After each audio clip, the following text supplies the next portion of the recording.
Good afternoon. Ako man Sparrow, kay Paris, John Sparrow, and Jonathan Sparrow. And this is your Ako man Sparrow, ating Yemen Sparrow. Tayo po kami ngayon dito sa aming favorite spot, somewhere in Iligan City, area kung saan kami kadalasan nagkuha ng summeral. Okay mga ka-Sparrow, abang-abang na lang po sa amin. Mga ka-Sparrow, nakita tayo dito ang bana upabit sa amin. Ayan po, medyo malaki na. Ayun, hindi po natamaan mga ka-Sparrow.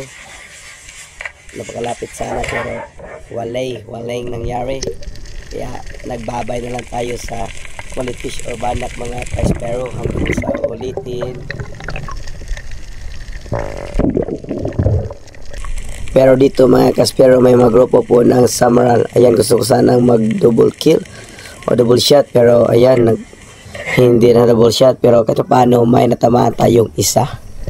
Hindi gano'ng kalakihan na mga summeral ang ating napana. Ngunit good size pa rin mga ka-Sparrow. Masarap na din to pang ulam mga ka-Sparrow.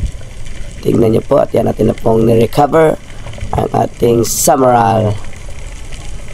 Good shot pa rin yan. Okay mga ka-Sparrow, yan po ang ating summeral.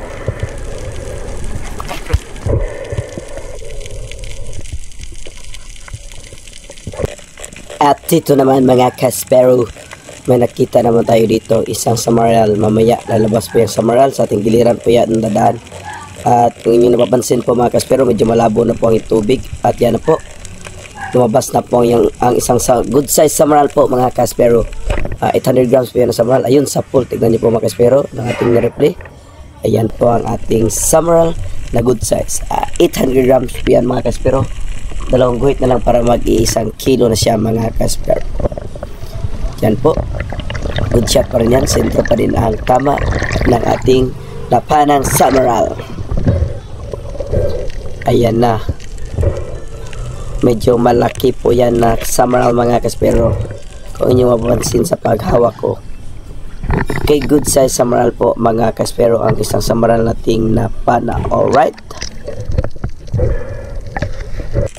at narito na po mga ka-Sparrow ang aking pangatlong summeral. Nung una mga ka-Sparrow ay may nakita tayo dyang dalawang summeral. Medyo hindi abot ating distance kaya sinubukan kong gapangin o ayun, hindi talaga abutin ng ating pana. Kaya nang lumingon ako sa giliran ko mga ka-Sparrow, ayun, may isang malapit at yan na po ang ating tinira. Hindi ganong malaki ngunit good size pa rin yan mga ka-Sparrow na uri ng summeral. Kung tawagin sa amin dito ay kitong.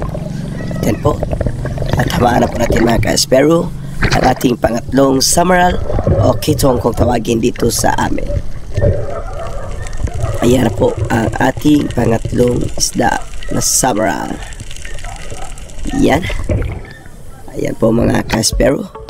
Okay mga ka-Sparrow, tapos na po kami mag-dive. Ayan po, nakakuha tayo ng tatlong summeral. Ito ang ating personal na huli. Kunin natin. Yan ating personal na huli. Afternoon dive. Mga 2 oras pong dive namin. Yan po, sa dalawang summeral. At ito naman kay Master Jonathan, Master Sparrow. Yun o.